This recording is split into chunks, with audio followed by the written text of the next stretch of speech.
Cordero vencedor. Dios, eres el gran yo soy, hoy mi vida te la doy, te la entrego con amor. Tú, mi fuerza y poder, das vida a mi ser. Glorioso Emmanuel, eres mi amigo fiel.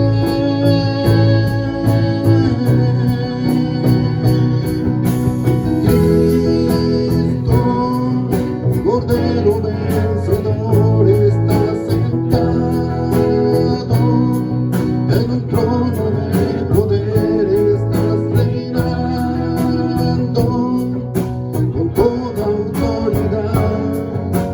Reina Señor, tu reina Señor, Cristo, Cordero vencedor, estás sentado en un trono de poder, estás reinando con toda autoridad.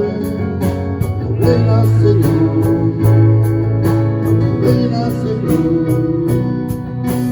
tú, Dios de la creación, digno de adoración, tu Cordero vencedor.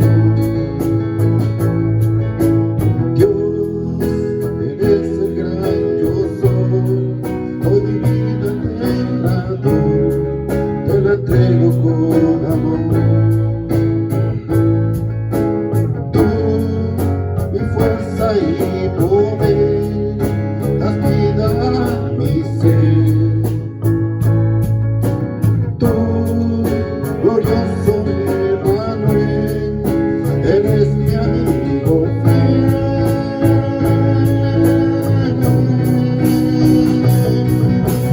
Cristo, Cordero vencedor, estás sentado en un trono de poder, estás reinando con toda autoridad. Tu reina Señor, tu reina Señor, Cristo, Cordero vencedor, estás reinando en un trono de poder, estás reinando con toda autoridad. Tu reina Señor, tu reina Señor, Cristo, Cordero vencedor, estás sentado en un trono de poder, estás reinando con toda autoridad. Tu reina Señor, tu reina Señor. Amén, gloria a Dios. Que Dios los bendiga, hermanos.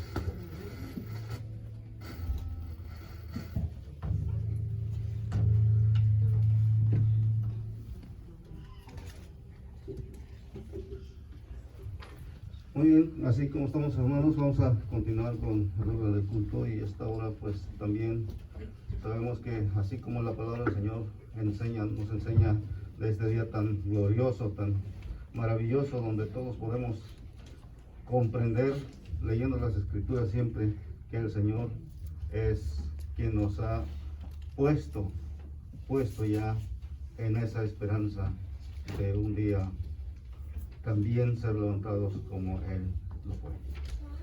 Para esto vamos a adorarle al Señor también a través de nuestras ofrendas. Y acuérdense que en 2 Corintios capítulo 9, el apóstol Pablo está precisamente enfatizando esta forma de servicio, de adoración al Señor. Y en los versículos 6 al 8 dice así: acuérdense de esto, el que siembra poco, poco cosecha, el que siembra mucho, mucho cosecha. Cada uno debe dar según lo que haya decidido en su corazón, y no de mala gana o a la fuerza, porque Dios ama al que da con alegría. Dios puede darles a ustedes con abundancia toda clase de bendiciones, para que tengan siempre todo lo necesario y además les sobre para ayudar en toda clase de buenas obras. La Escritura dice: ha dado abundantemente a los pobres, y su generosidad permanece para siempre. Bendito Señor y Dios Padre eterno, te damos las gracias, Señor, porque nos das todo lo necesario, Señor, para permanecer en vida en este mundo, Padre. Tú has, Señor, hecho a cada uno de nosotros de acuerdo, Señor, a tu voluntad, a tu imagen, pero también demanda, Señor, de cada uno de nosotros obedecerte, Padre. Y en esta hora, Señor, queremos pedirte, Padre, que tu bendición sea derramada sobre cada uno de nosotros de acuerdo a todo lo que nos das, Señor.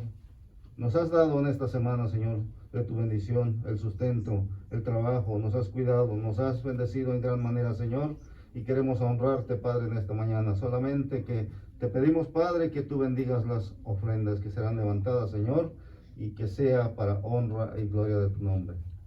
Te honramos, Señor, con estas cosas, pues, en el nombre de Cristo Jesús. Amén. Amén.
Póngase de pie, hermanos, y vamos a abrir nuestras Biblias al Evangelio según San Marcos. Vamos a iniciar la lectura en el versículo 6 del Evangelio según San Marcos.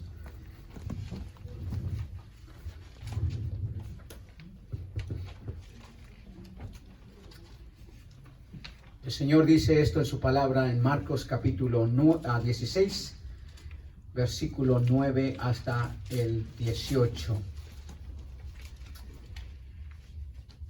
Habiendo pues resucitado Jesús por la mañana, el primer día de la semana, apareció primeramente a María Magdalena, de quien había echado 7 demonios. Yendo ella, lo hizo saber a los que habían estado con él, que estaban tristes y llorando. Ellos, cuando oyeron que vivía y que había sido visto por ella, no lo creyeron. Pero después apareció en otra forma a 2 de ellos que iban de camino, yendo al campo. Ellos fueron y lo hicieron saber a los otros, y ni aun a ellos creyeron. Finalmente se apareció a los 11 mismo, estando ellos sentados a la mesa, y les reprochó su incredulidad y dureza de corazón, porque no habían creído a los que le habían visto resucitado. Y él les dijo: id por todo el mundo y predicad el evangelio a toda criatura. El que creyere y fuere bautizado será salvo, mas el que no creyere será condenado. Y estas señales seguirán a los que creen. En mi nombre echarán fuera demonios, hablarán nuevas lenguas, tomarán en las manos serpientes, y si bebieren cosa mortífera, no les hará daño. Sobre los enfermos pondrán sus manos, y sanarán. Dios, solo tu escritura, Señor, es nuestra prueba de fe. Como dijera el gran reformador Martín Lutero, solo tu escritura y nada más que tu escritura. No solamente como regla de fe, sino también como la palabra fiel y verdadera en la que podemos confiar acerca de este hecho tan glorioso como el que hoy celebramos. Padre, permítenos refrescar nuestra mente, nuestro corazón y nuestra alma con esta verdad preciosa, Señor, con esta realidad, mi Dios, que tú te levantaste de entre los muertos. Que, Señor, todos aquellos afanes y dificultades de nuestra vida no diluyan, Señor, la fe, el gozo y la maravillosa bendición que tenemos al saber que nuestro destino eterno, Señor, está seguro, ha sido sellado, ha sido garantizado por la resurrección de Jesucristo de entre los muertos. Que la meditación de tu palabra en esta mañana refresque nuestras almas y nos ayude a confiar plenamente, Señor, en la esperanza eterna de la gloria. Que, Señor, Señor, nos ayude a enfrentar cualquier cosa en nuestra vida. Como dice el canto, Señor, mi Dios, que no importa el mañana, sabiendo, Padre, que tú nos has reservado la gloria eterna a través del poder de la resurrección. Honramos y bendecimos tu nombre. En el nombre de Jesús te lo pedimos. Amén. Asiento, por favor, hermanos. Asiento. Ya tengo varios años que adquirí estos dos libros. Uno se llama Escándalo, la cruz y la resurrección de Jesús. Y el otro se llama La copa y la gloria. Lecciones sobre el sufrimiento y la gloria de Dios. Los dos libros, hermanos, no son tan teológicos, pero son tan vibrantes en el hecho, hermanos, de recordarnos lo maravilloso que significa la resurrección de nuestro Señor Jesucristo y, por supuesto, su muerte. Le animo, cómprelos, le va a ayudar cada año a poder refrescar su alma de las verdades maravillosas que Jesús nos da a través de su resurrección. La copa y la gloria y Escándalo, la crucifixión y la resurrección.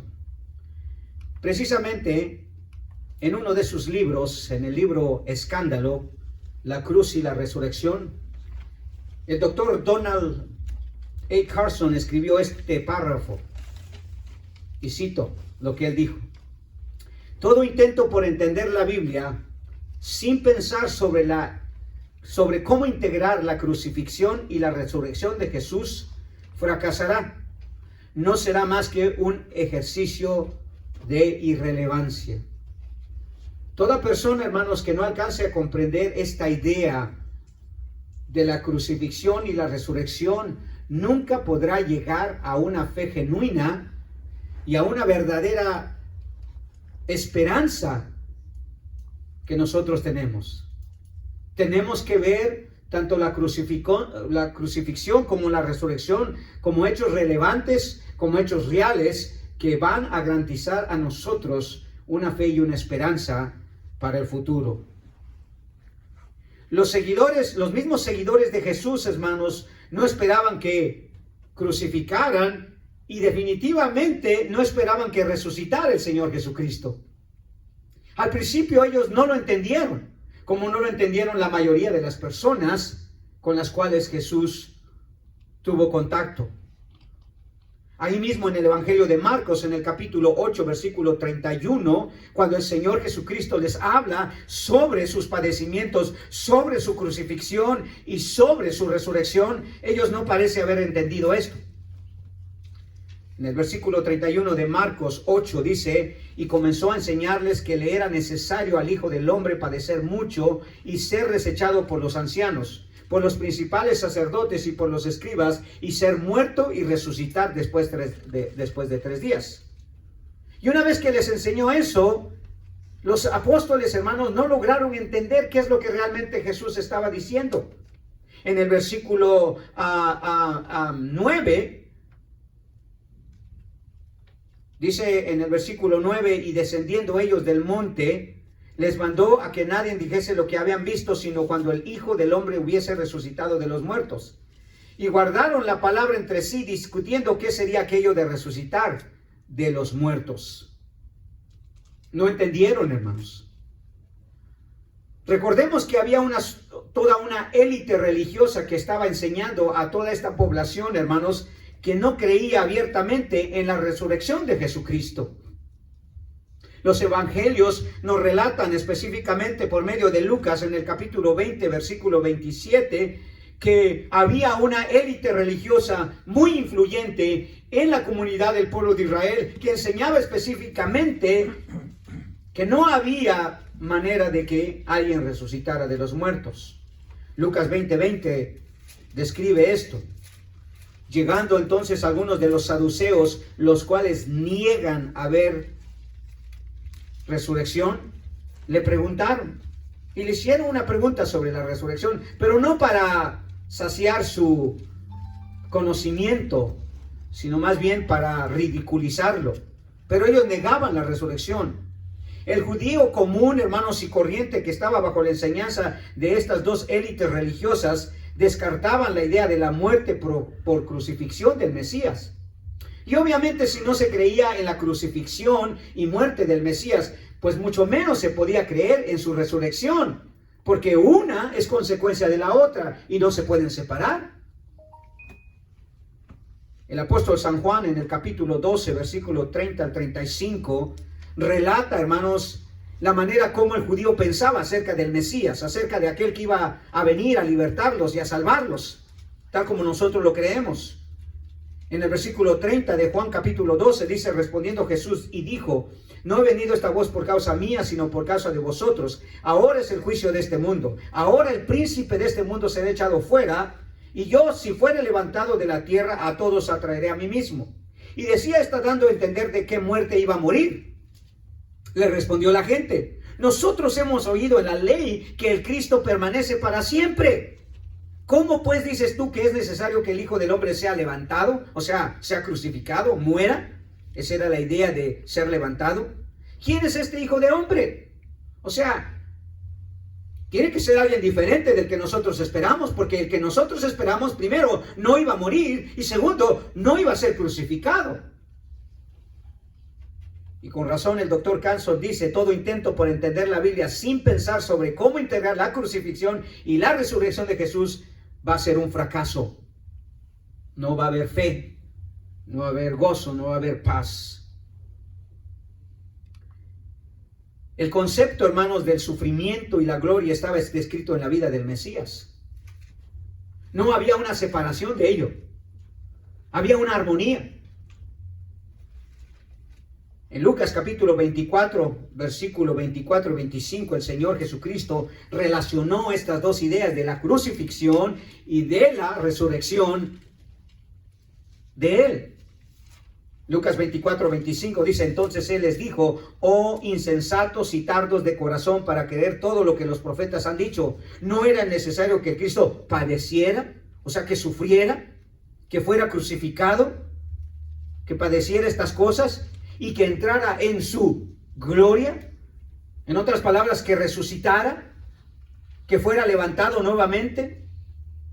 Y luego el apóstol Pedro, que fue testigo ocular de esa crucifixión, más tarde reflexionó y dijo en su primera carta, en el capítulo 5, versículo 1, esto: ruego a los ancianos que están entre vosotros, yo anciano también con ellos, y testigo, dice, de los padecimientos de Cristo, hablando de su crucifixión, por supuesto, de su muerte, que soy también participante de ¿qué? De la gloria que será revelada.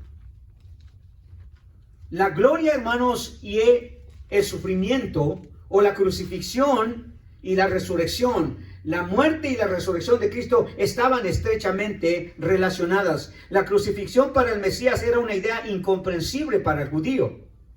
Su Mesías no podía morir, y menos de esa manera tan vergonzosa, clavado en una cruz. Y la resurrección no era algo que ellos entendían. No entendían cómo era posible que su Mesías volviera a vivir si para ellos nunca iba a morir. ¿Cómo es que podían resucitar? Y posiblemente ese era el eco de lo que había en el corazón de millones de personas ya. Por eso cuando Pablo dice, ¿cómo dicen algunos de vosotros que no hay resurrección? Es por ello que cuando Jesús hizo la declaración sobre su muerte, su crucifixión y su resurrección, no lo creyeron, ni entendieron los discípulos a qué se estaba refiriendo. Nuevamente en el capítulo 2 de Juan, en el versículo 19 al 21, note con qué sorpresa ellos recibieron esto. Cuando Jesús llegó al templo y lo limpió, y le preguntaron qué autoridad tenía él para hacer esto, en el versículo 19 dice, respondiendo Jesús les dijo, destruid este templo y en 3 días lo levantaré. O sea, tengo tanto poder para limpiar este templo, para sacarlos de este lugar llamado casa de oración. Tengo tanto poder que puedo destruir este templo y en 3 días lo levantaré. Y obviamente la gente en el versículo 20 dijeron luego los judíos, en 46 años fue edificado este templo y tú en 3 días lo levantarás. Pero por supuesto el versículo 21 dice, mas él hablaba del templo de su cuerpo. Por tanto, cuando resucitó de entre los muertos, ellos, los apóstoles, pudieron relacionar ya finalmente que la muerte y la resurrección son ideas paralelas, son ideas que se tenían que armonizar. Una dependía de la otra. No podía haber una solamente, tenía que haber las dos. Para que el Cristo resucitase, tendría que morir. Entonces, ni la muerte ni la resurrección era algo que los discípulos esperaban, hermanos. Les tomó tiempo asimilarlo, les tomó tiempo entenderlo.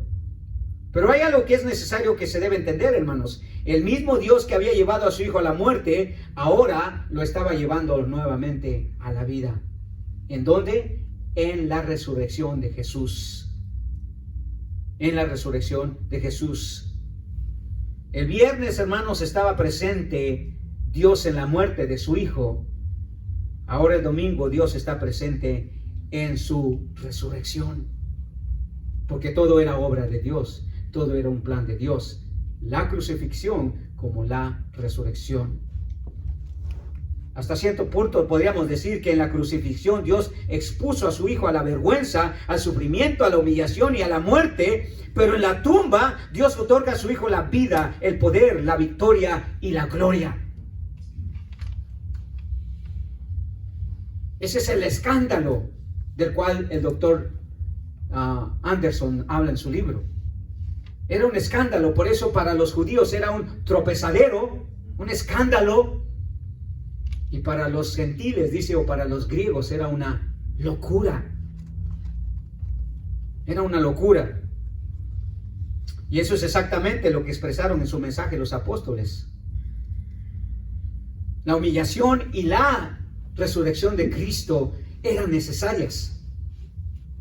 No podía haber plan, hermanos, sin la resurrección y sin la muerte, o sin la muerte y sin la resurrección.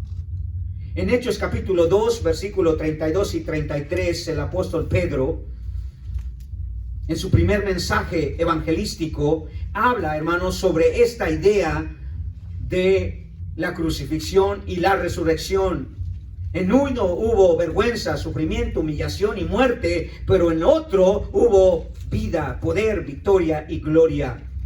Versículo 32 de Hechos 2 dice, a este Jesús resucitó Dios, de la cual nosotros somos testigos. Así que exaltado por la diestra de Dios, ve la resurrección y la crucifixión. Habiendo recibido del Padre la promesa del Espíritu Santo, ha derramado esto que vosotros veis y oís. Sepa pues ciertísimamente toda la casa de Israel que a este Jesús a quien vosotros crucificasteis, aunque fue un plan del Señor, Dios le ha hecho Señor y Cristo.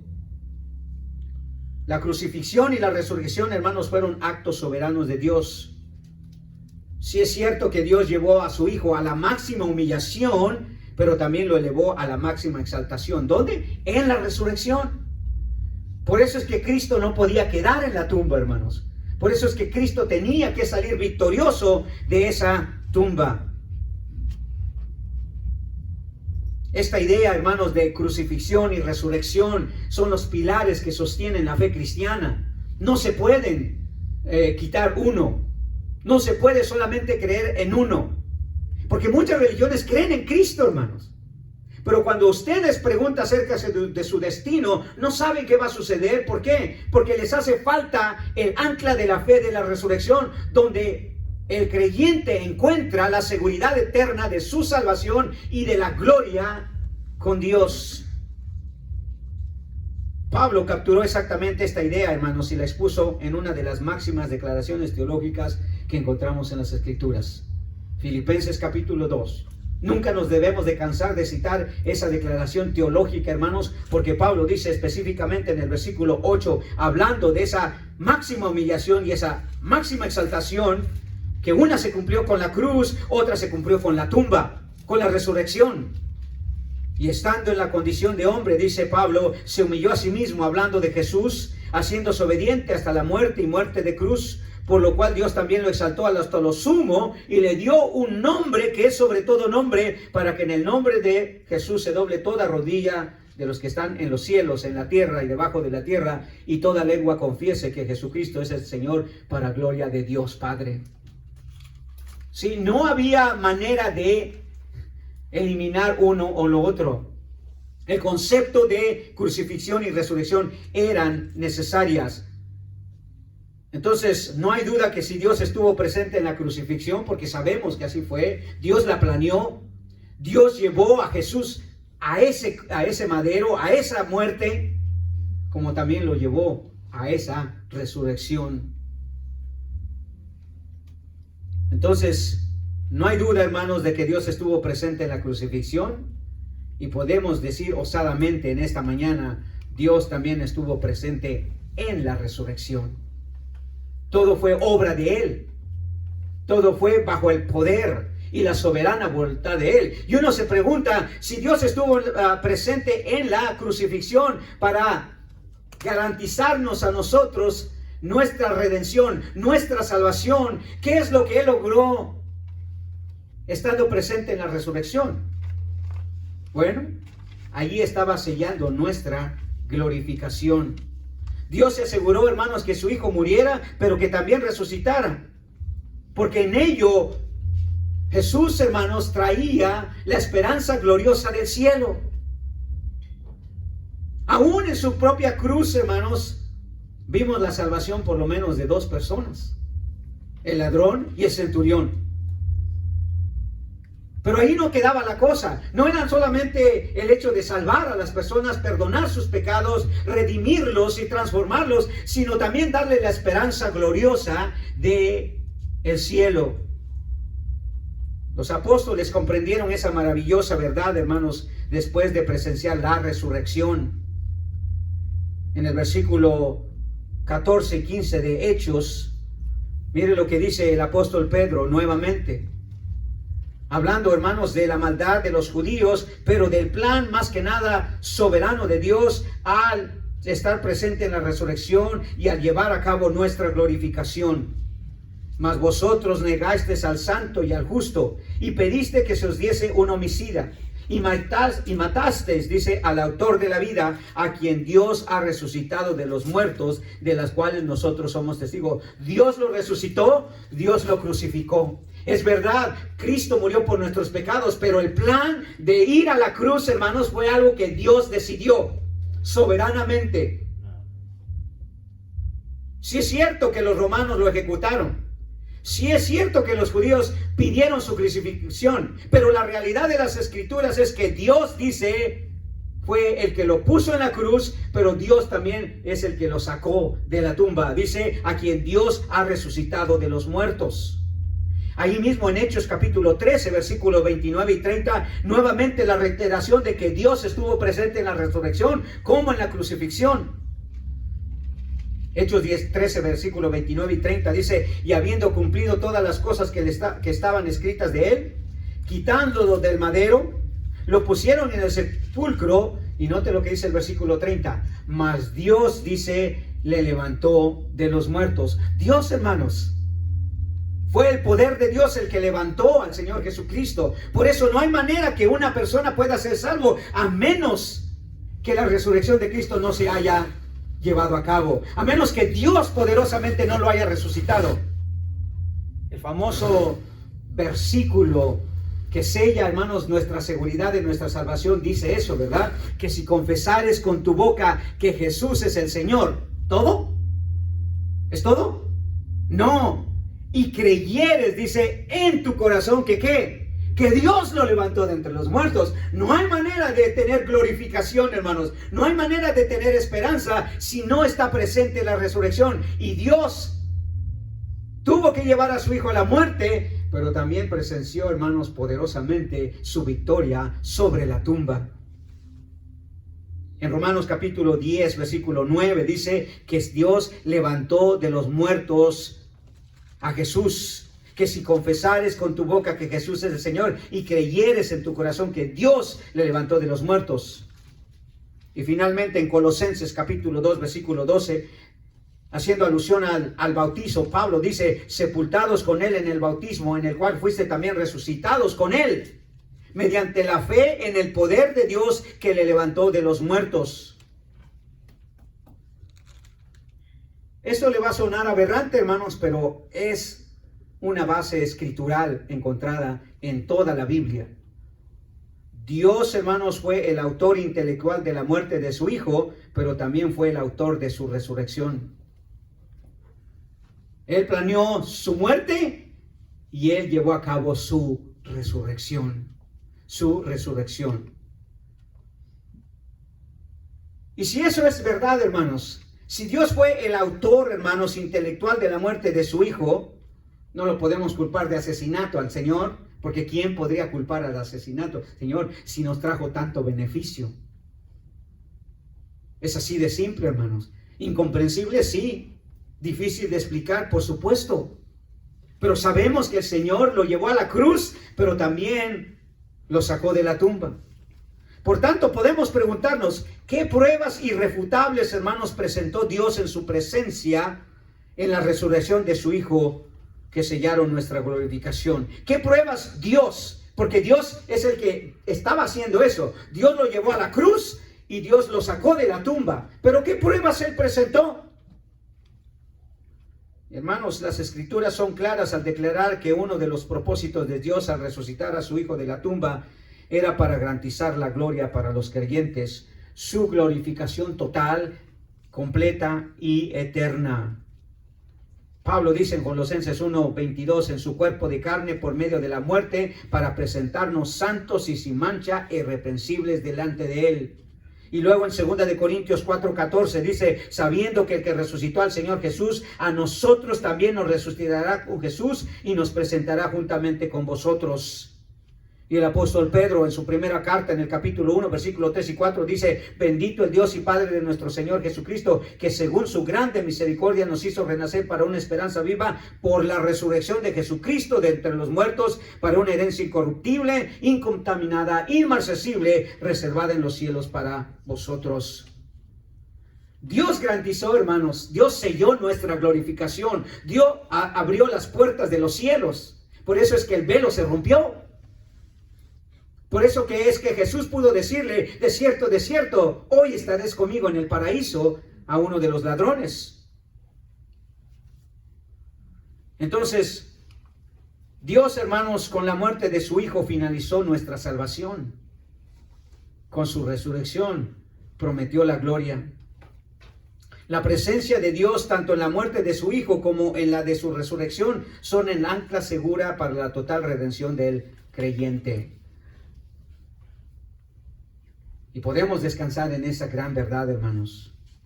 Ahora, el evangelista Marcos, hermanos, en su recuento de los hechos, en el pasaje que acabamos de leer de introducción de la resurrección de Jesús, presenta 4 pruebas irrefutables de la presencia de Dios en la resurrección de su Hijo para garantizar nuestra glorificación. 4 pruebas irrefutables. Ahora, no tenemos que hacer adición, hermanos.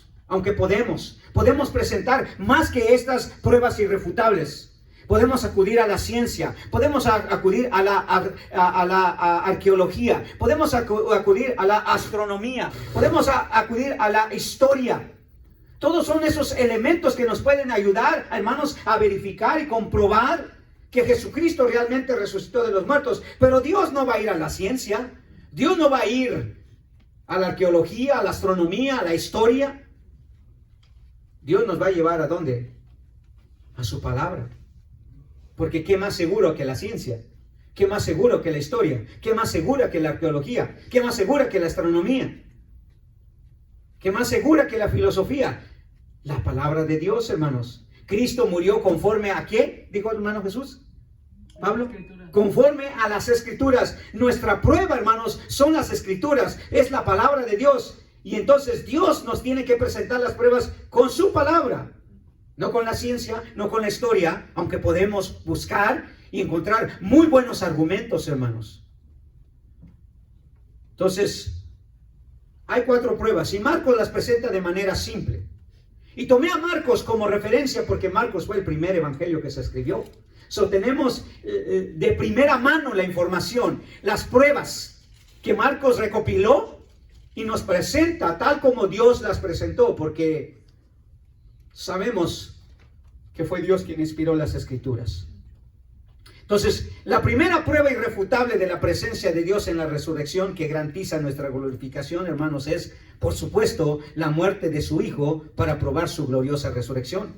La muerte de su Hijo. Para que haya habido resurrección, hermanos, obviamente, el hermano Wilmer hizo una pregunta el viernes, ¿verdad? ¿Qué es más importante? ¿La Navidad, o sea, el nacimiento de Cristo, o la crucifixión de Cristo? ¿Qué es más importante, hermano Rosa? La crucifixión. ¿Sí? ¿Y qué tal si no hubiera nacido? ¿Verdad? Así es igual, hermanos. No pudo haber resurrección si no hubo ¿qué? Muerte. Y esa es la primera prueba, hermanos. Y note lo que dice el versículo 42 al 47 de ahí de Marcos capítulo 15. Vamos a regresar solamente unos versículos antes porque vale la pena. Dice, cuando llegó la noche, porque era la preparación, es decir, la víspera del día de reposo. Estoy leyendo de Marcos capítulo 15, ¿ok? Versículo 43, José de Arimatea, miembro noble del concilio que también esperaba el reino de Dios, vino y entró osadamente a Pilato y pidió el cuerpo de Jesús. Pilato se sorprendió de que ya hubiese, ¿qué dice? Muerto. Hubo testigos oculares, hermanos, como un rey, como un gobernador que avaló que Cristo ya había muerto y se aseguró de eso. En el versículo 45 dice, e informado por el centurión dio el cuerpo a José, el cual compró una sábana y quitándolo lo envolvió en una sábana y lo puso en un sepulcro que estaba cavado en una peña e hizo rodar una piedra a la entrada del sepulcro. Y María Magdalena y María la madre de José miraban donde le ponían. Dios estuvo presente, hermanos, en la muerte y sepultura de su Hijo. Jesús tenía que estar muerto para traerlo a la vida. Isaías, el profeta, hermanos, que 500 años había profetizado de la crucifixión de Cristo, también, por supuesto, tuvo que haber profetizado sobre ¿qué? Sobre la resurrección de Cristo. No pudo haber separado esos eventos. En Isaías capítulo 53, si usted recuerda, el profeta Isaías dice esto, empezando en el versículo 8. Por la cárcel y por juicio fue quitado, y su generación, ¿quién la contará? Porque fue cortado de la tierra de los vivientes, o sea, fue muerto, fue asesinado, fue crucificado. Y por la rebelión de mi pueblo fue herido, y se dispuso con los impíos su sepultura, mas con los ricos fue en su muerte, aunque nunca hizo maldad, ni hubo engaño en su boca. Con todo eso Jehová quiso quebrantarlo, sujetándolo a padecimiento cuando haya puesto su vida en expiación por el pecado. Jesús murió, hermanos. Dios lo llevó a su muerte. La muerte de Jesús fue la principal prueba de su resurrección. Dios tuvo que presenciar la muerte de su Hijo para llevarlo a la resurrección. Cristo tuvo que morir. Esa es la prueba más contundente que tenemos, hermanos. Porque si Cristo no murió, no pudo haber resucitado. creeríamos la misma falacia del hinduismo, ¿verdad? Que solo Cristo se desmayó en esa cruz. No murió. No murió. Si no hay muerte, no hay resurrección, hermanos. Tuvo que haber muerto. El apóstol Pedro entendió perfectamente esta paradoja, hermanos. En Hechos capítulo 2, versículo 22 al 24, que acabamos de leer hace un poquito, pero Pedro aquí agrega algo más. En el versículo 22 dice, varones israelitas, oíd estas palabras: Jesús Nazareno, varón aprobado por Dios entre vosotros con las maravillas, prodigios y señales que Dios hizo entre vosotros por medio de él, como vosotros mismos sabéis, a este, entregado por el determinado consejo y anticipado conocimiento de Dios, prendisteis y matasteis por manos de inicuos, crucificándole. Dios llevó a Jesús a la crucifixión, pero Pedro dice, el cual Dios levantó, suelto los dolores de la muerte, por cuanto era imposible que fuese retenido por ella. Marcos, hermanos, nos da una prueba irrefutable de la resurrección. Y esa es, hermanos, que Cristo murió. La muerte de su Hijo fue una prueba irrefutable para que pudiera ocurrir su gloriosa resurrección. Tanto Lucas como Mateo, hermanos, y Juan aseguraron la muerte de Jesús. Él tenía que morir para que fuera posible su resurrección y así asegurar nuestra glorificación. En Mateo 27:50 dice, mas Jesús, habiendo otra vez clamado a gran voz, entregó el Espíritu. Lucas 23:46 dice, entonces Jesús, clamando a gran voz, dijo, Padre, en tus manos encomiendo mi espíritu. Y habiendo dicho esto, expiró. En Juan 19:33 dice, mas cuando llegaron a Jesús, como le vieron ya muerto, no le quebraron las piernas. La esperanza gloriosa de los creyentes, hermanos, está en la prueba irrefutable que Dios tanto llevó a su Hijo a la muerte como a la victoriosa resurrección. Todo ello para darnos la esperanza gloriosa a los creyentes de la gloria, hermanos. Por eso el apóstol Pablo nos alienta, hermanos, nos fortalece, nos anima, diciendo estas palabras en Romanos capítulo 14, versículos 7 a 9, porque ninguno de nosotros vive para sí y ninguno muere para sí.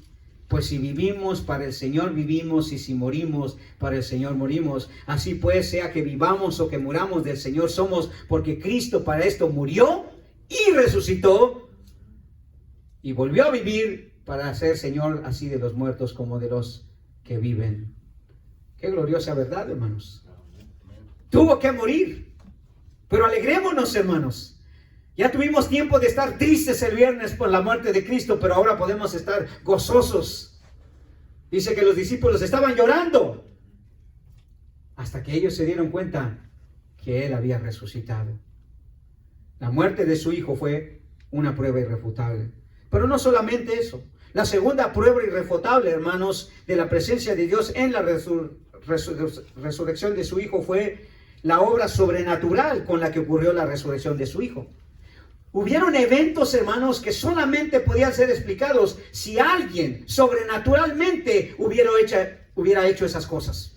No había manera, hermanos. Los soldados no lo pudieron haber hecho, los apóstoles no lo pudieron haber hecho, las mujeres menos, los judíos, por supuesto que no, Pilato menos, Herodes tampoco. Nadie pudo haber hecho estos hechos sobrenaturales para disque probar la resurrección de Cristo o negarla, si ese es el caso.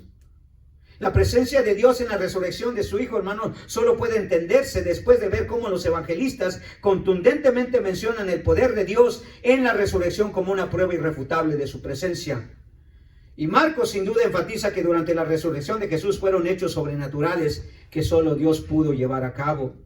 En el versículo 3 al 6 del capítulo 16 dice, pero decían entre sí, hablando de las primeras personas que fueron al sepulcro de Jesús, que fueron las mujeres, ¿quién nos removerá la piedra de la entrada del sepulcro? Y hermanos, entiende una cosa, esta piedra pesaba toneladas, no kilos, toneladas. Para que alguien la pudiera remover se necesitaban varias personas muy fuertes. No había manera que Jesús en la condición en que fue sepultado, pudo haber abierto la puerta. Los soldados no pudieron haberlo hecho porque ellos estaban estrictamente ordenados a no dejar entrar absolutamente a nadie, o sea, a no abrir la piedra. Las mujeres hubieran sido tan débiles y tan poquitas que no pudieron haber removido la piedra. No hay manera. Pero dice en el versículo 4, pero cuando miraron, vieron removida la piedra que era muy grande, una mega piedra, no una piedrita, hermanos. ¿Quién hizo eso, hermanos? ¿La explicación? Solamente Dios.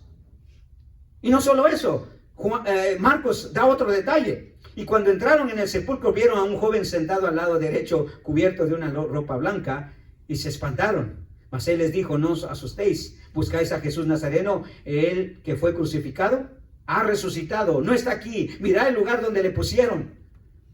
¿Quiénes eran estos? Eran ángeles, hermanos. ¿Eran los ángeles de quién? No los ángeles azules, hermano, ni los negros. Eran los ángeles de Dios. Era Dios sobrenaturalmente, hermanos, asegurándose que la gente se enterara de la resurrección de Cristo. Lucas presenta una de esas obras sobrenaturales en el versículo 24, en el versículo 2 al 6 del capítulo 24 de Lucas. Lucas también menciona la remoción de la piedra y mire lo que dice. Y hallaron removida la piedra del sepulcro y entrando no hallaron el cuerpo del Señor Jesús. ¿Cómo es que desapareció el cuerpo del Señor Jesucristo? Los soldados no fueron, ya pudimos comprobar eso, y de hecho quisieron sobornaron a los soldados para decir que alguien más los había robado, estando ellos dormidos. ¿Cómo sabe usted quién lo robó si usted estaba dormido? Pero bueno, esa es otra cosa que podemos discutir después. Aconteció que estando ellas perplejas por esto, he aquí se pararon junto a ellos dos varones con vestiduras resplandecientes. Y como tuvieron temor, bajaron el rostro a tierra y les dijeron, ¿por qué buscáis entre los muertos al que vive? No está aquí, sino que ha resucitado. Acordaos de lo que habló cuando estaba en Galilea. Nuevamente, los ángeles presentes, hermanos. Y cada vez que los ángeles están presentes, hermanos, es un hecho sobrenatural de Dios. Los ángeles no aparecen por casualidad. Y no aparecen porque usted les rece o les ore. Los ángeles aparecen solamente cuando Dios decide que aparezcan, cuando Dios quiere que cumplan una orden o den un mensaje. Y esto es Dios, hermanos, dando el mensaje a los creyentes que Jesús había resucitado. Y Mateo no deja lugar a duda que solo Dios pudo hacer hecho tan sobrenatural en la resurrección de Jesús. En Mateo capítulo 28, versículo 1 al 4, dice, pasado el día de reposo, al amanecer del primer día de la semana, vinieron María Magdalena y la otra María al ver al sepulcro, y hubo un gran terremoto, porque un ángel del Señor descendió del cielo, dice Mateo, ¿y qué? Y llegando removió la piedra y se sentó sobre ella. Su aspecto era como un relámpago y su vestidura blanca como la nieve. Y de miedo los guardas temblaron y se quedaron como muertos. Esto solamente Dios lo pudo estar orquestando, hermano. Un gran terremoto. Y si registramos otros eventos más, aún dice que varias personas salieron de los sepulcros en ese momento que Jesús resucitó, hermanos. Hechos sobrenaturales. Los evangelios, hermanos, presentan más de un hecho sobrenatural en el cual la única explicación es Dios, hermanos, trayendo a la vida al Señor Jesucristo. ¿Y qué hecho sobrenatural más grande que sacar a alguien del sepulcro y retornarlo a la vida? No por un año, no por unos siglos, no por unos milenios, por la eternidad, hermanos. Y eso solamente Dios lo puede hacer. Nadie más puede regresar a nadie de entre los muertos, hermanos. Solamente Dios. Y fue Dios quien llevó a Jesús. El gran teólogo Pablo hizo eco de esta verdad, que solo la mano poderosa de Dios pudo haber hecho esto posible, hermanos. En Efesios capítulo 1, versículo 19 al 20 dice, y la superintendente grandeza de su poder, hablando del poder de Dios, por supuesto, para con nosotros los que creemos, según la operación del poder de su fuerza, la cual operó en Cristo resucitándole de los muertos y sentándolo a su diestra en los lugares celestiales. Hermanos, ¿qué prueba más sobrenatural necesitamos, hermano? Como dije, sí, podemos acudir a la ciencia, podemos acudir a la astronomía, a la historia. Pero la prueba más contundente la tenemos en las Escrituras, hermano, por medio de lo que Dios hizo. Tercero, la tercera prueba irrefutable, hermanos, de la presencia de Dios en la resurrección para sellar nuestra glorificación fue la reacción natural de los creyentes en la resurrección de su Hijo. La reacción natural de los creyentes a la resurrección de su Hijo. En el capítulo 16, versículos 7 al 12, usted se dio cuenta que en el versículo 12 dice, ellos cuando oyeron que vivía y que había sido por ellas, no lo creyeron. En el versículo 12 dice, pero después apareció de otra forma a dos de ellos que iban camino yendo al campo. Ellos fueron y lo hicieron saber a otros y ni aun ellos creyeron. Y finalmente apareció a los 11 mismos, estando ellos sentados a la mesa, y les reprochó su incredulidad y dureza de corazón. La incredulidad era parte de la prueba, hermanos, aunque usted no crea. Los creyentes reaccionaron normal ante un hecho sobrenatural. ¿O qué usted hace, hermanos, cuando ve algo sobrenatural? Casi lo primero que hace es que no lo puede creer. Hasta un hecho tan natural como la muerte, ni siquiera a veces se puede creer. Dicen, pastor, el pastor Daniel murió. No lo puedo creer. ¿Cómo no? Dice, está muerto. Sí, pero yo no lo creo. Sí se murió, hombre.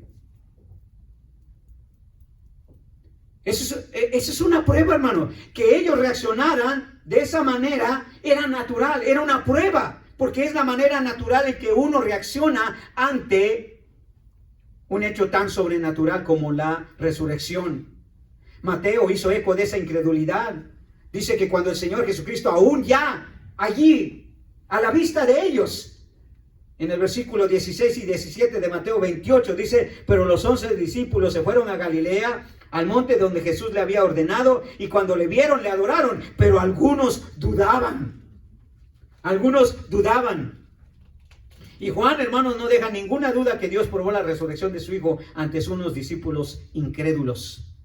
Dios no desechó su incredulidad, hermanos, la aprovechó para solidificar su presencia poderosa en la resurrección de su Hijo. ¿Sabe? La única manera, hermanos, de probar la resurrección de Cristo ante alguien que es incrédulo, ¿sabe cómo es? Con su propia incredulidad. Porque entre más incrédulo sea alguien, cuando usted le presenta la prueba sobrenatural, ¿qué puede suceder? Puede creer. Y el ejemplo perfecto que tenemos de eso fue Tomás, ¿verdad? Pero Tomás, uno de los 12, dice el apóstol Juan en el capítulo 21, llamado Dídimo, no estaba con ellos cuando Jesús vino. Le dijeron pues los otros discípulos, al Señor hemos visto. Él les dijo, si no viere sus manos la señal de los clavos, y metiere mi dedo en lugar de los clavos, y metiere mi mano en su costado, no creeré. ¿Qué grado de incredulidad tenía Tomás, hermanos? Enorme. Enorme. No voy a creer, dijo. Y Dios usó su incredulidad para reafirmar su fe, no para desecharlo, hermanos. Las dudas y la incredulidad son parte normal de nosotros, hermano. Lo importante es que Dios puede hacer con esa incredulidad. Y en el caso de Tomás, sabemos que su incredulidad fue una prueba de la resurrección de Cristo. Dice 8 días después, en el versículo 26, ya Juan diciendo, estaban otra vez sus discípulos dentro y con ellos Tomás. Llegó Jesús estando la puerta cerrada y se puso en medio de ellos y dijo, pasa vosotros. Luego dijo a Tomás, pon aquí tu dedo, mira mis manos y acerca tu mano y métela en mi costado y no seas incrédulo sino creyente. Entonces Tomás respondiendo le dijo, Señor mío y Dios mío. Jesús le dijo, porque me has visto, Tomás, creíste. Bienaventurados los que no vieron y creyeron. Jesús, hermanos, probó su resurrección de su Hijo ante la incredulidad, porque era normal. Está bien que dudaran. No lo vamos a creer todo también. Si no, hermanos, terminamos muy mal. Tenemos que tener un cierto grado de incredulidad, hermanos. Pero cuando se nos presentan las pruebas irrefutables, hermanos, la incredulidad se convierte en ¿qué? En fe, tal como en Tomás.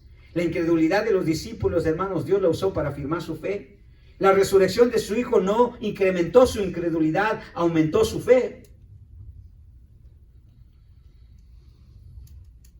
Lucas confirmó el grado de incredulidad que había en ellos, hermano.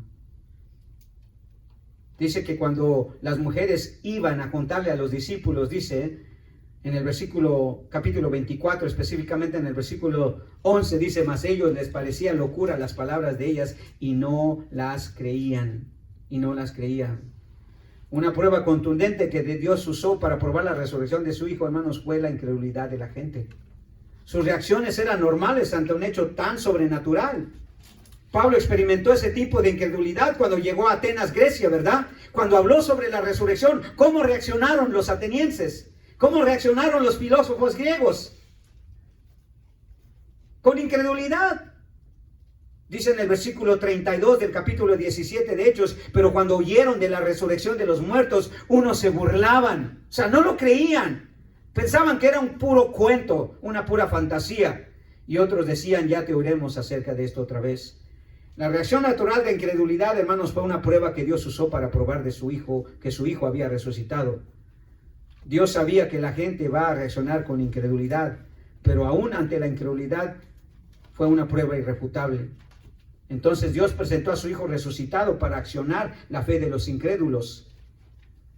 El apóstol Pedro dice, a este Jesús resucitó Dios, la cual todos nosotros somos testigos.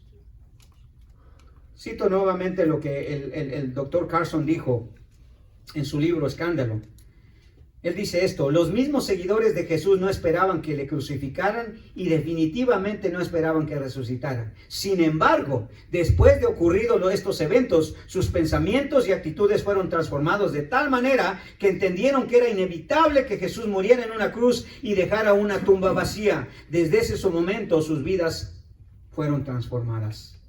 Y así sucedió, hermanos. Los apóstoles fueron transformados. Y espero que usted y yo seamos transformados, hermanos. Si Cristo resucitó, tenemos esperanza, hermanos. Podemos hacer todo, hermanos, con propósito y con sentido, sabiendo que nos espera la gloria.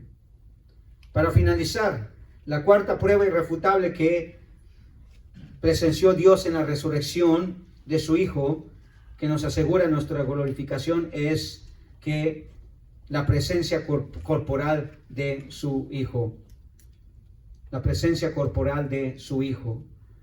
Hermanos, Dios tuvo que presentar a su Hijo en carne y hueso. Si no, no lo iban a creer. Esa es la prueba irrefutable. Esa es la cúspide de las pruebas. Tomás tuvo razón en decir, ok, quiero ver su costado, quiero ver sus manos. Quizá el hombre de mayor fe después de los apóstoles fue Tomás.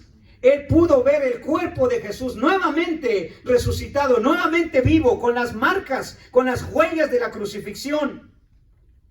La presencia corporal de su Hijo, hermanos, para demostrar su resurrección fue una prueba irrefutable. Y Mateo confirma una aparición corporal de Jesús a sus discípulos antes de ascender a los cielos. En el versículo 16 y 17 de Mateo dice, pero los 11 discípulos se fueron a Galilea, al monte donde Jesús les había ordenado, y cuando le vieron, dice, o sea, vieron el cuerpo de Jesús. Lucas confirma de una manera contundente la resurrección física de Jesús a sus discípulos. Cuando describe el acontecimiento de los dos hombres que iban camino a Emaús, dice que Jesús se les presentó vivo. Y habló con ellos, y se sentó a la mesa con ellos, comió con ellos. Y luego en el versículo 36 al 43 de Lucas 24, dice que el Señor Jesucristo hizo esto. Mientras ellos hablaban aún de estas cosas, Jesús se puso en medio de ellos y les dijo, paz a vosotros. Entonces, espantados y atemorizados, pensaban que veían un espíritu. Pero Él les dijo, ¿por qué estáis turbados? Y vienen a vuestros corazones estos pensamientos. Mirad mis manos y mis pies, que yo mismo soy. Palpad y ved, porque un espíritu no tiene carne ni huesos, como veis que yo tengo. Y diciendo esto, les mostró las manos y los pies. Y todavía ellos de gozo no lo creían y estaban maravillados. Les dijo, ¿tenéis algo de comer? Entonces le dieron parte de un pez asado y un panal de miel, y él tomó y comió con ellos. ¿Qué más prueba, hermanos? Allí estaba Jesús, vivito y coleando, como dice el dicho vulgar, en cuerpo y carne, hermanos. ¿Qué más prueba necesitaban los apóstoles, hermanos? ¿Qué más prueba necesitaba la gente que lo había visto resucitar? Pablo hace eco de esas apariciones físicas de Jesús, hermanos, en masa. No solamente a los apóstoles. Mire cómo describe, hermanos, las apariciones corporales, físicas de Jesús. En 1 Corintios capítulo 15, versículo 3 al 8 dice: porque primeramente os he enseñado lo que asimismo recibí, que Cristo murió por nuestros pecados conforme a las Escrituras, y que fue sepultado y que resucitó al tercer día conforme a las Escrituras, y que apareció a Cefas y después a los 12, después apareció a más de 500 hermanos a la vez, de los cuales muchos viven aún y otros ya duermen. Después apareció a Jacobo, después a todos los apóstoles, y al último de todos, como un abortivo, me apareció a mí. O sea, no fue una aparición casual, hermanos. Fue una aparición corporal física en numerosas ocasiones.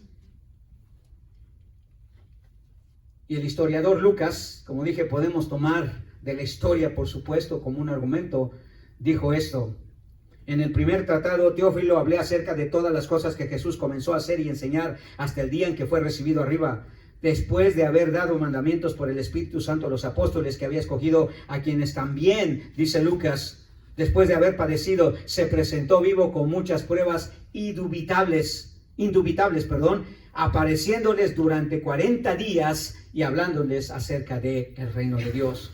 Ya no eran solamente a los 11, algunos, a 500, a Pablo, a Cefas, a las mujeres, a miles de personas, hermano, por 40 días consecutivos el Señor presentándose física y corporalmente. Y al ascender al Señor Jesús se presentó vivo, ¿verdad? Cuando lo vieron allí. Y los ángeles le dijeron: este mismo Jesús que ustedes están viendo irse al cielo, así vendrá a vosotros.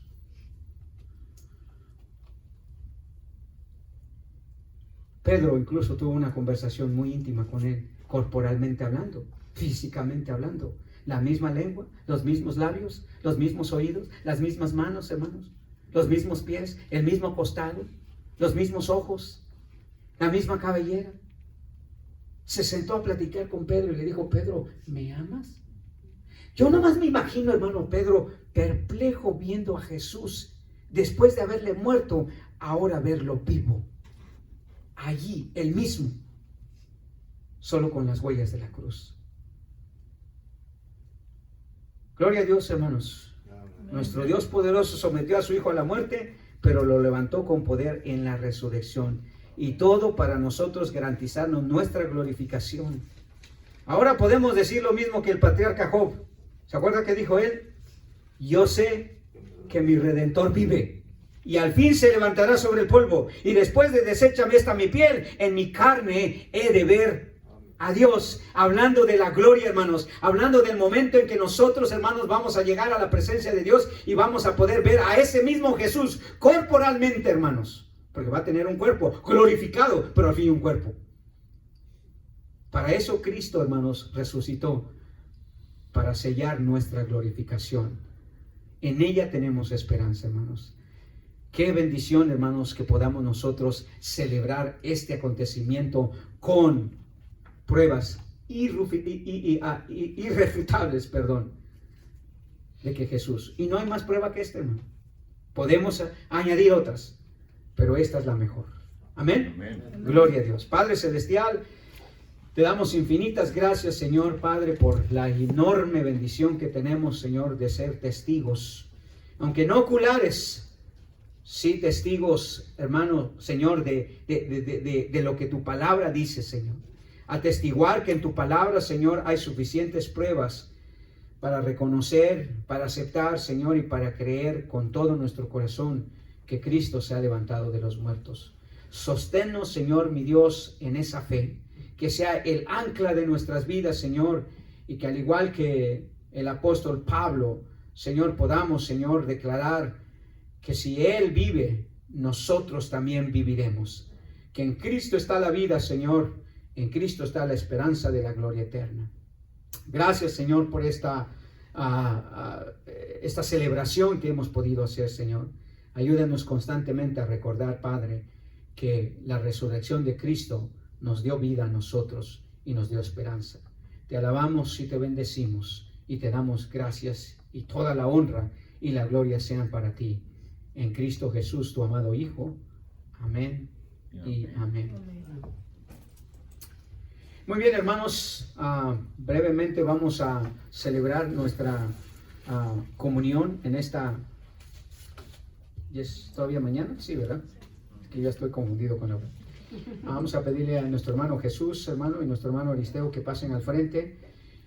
Y precisamente este memorial, hermanos, se hace con el propósito de recordar no solamente la muerte de Cristo, sino también la resurrección de Él.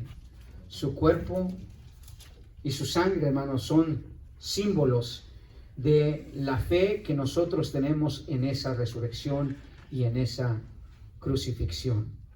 Y el apóstol Pablo siempre es la referencia que tenemos, hermanos, de la importancia que tiene de celebrar este memorial constantemente. Porque Dios no quiere que nunca se nos olvide, hermano. Se nos puede olvidar. Podemos diluir, hermanos, el gozo y la esperanza que tenemos en la resurrección de Cristo. Pero estos elementos nos ayudan a recordar lo importante que tiene, lo importante que es, más que nada, hermanos, el memorial de la muerte y la resurrección de Cristo. Y el Señor lo ordenó con el propósito de que usted y yo tuviéramos una manera en cómo recordar constantemente su sacrificio por nosotros, pero también su victoria en la tumba. Solamente voy a leer como referencia lo que siempre leemos en 1 Corintios capítulo 11, versículo 23 en adelante. El apóstol Pablo dice: porque yo recibí del Señor lo que también os he enseñado, que el Señor Jesús, la noche que fue entregado, tomó pan y habiendo dado gracias, lo partió y dijo: tomad, comed, esto es mi cuerpo que por vosotros es partido, haced esto en memoria de mí. Asimismo también tomó la copa después de haber cenado, diciendo: esta copa es el nuevo pacto en mi sangre, haced esto todas las veces que la bebieres en memoria de mí. Así pues, todas las veces que comieres este pan y bebieres esta copa, la muerte del Señor anunciáis hasta que Él venga. Vamos a celebrar, hermanos, y vamos a recordar también que Cristo, hermanos, ha muerto, pero también ha resucitado. Vamos a pedir al hermano Aristeo entonces que ore brevemente por el pan, y de igual manera nuestro hermano Jesús va a orar por la copa, y vamos a tomar todos un momento, hermanos, de oración, a ponernos a cuentas como el Señor, como dice Pablo, y poder así participar de este memorial que es tan significativo. Vamos a orar, hermanos, y inmediatamente después de unos segundos, el hermano Aristeo nos dirige en una oración por el pan y el hermano Jesús una oración por la copa.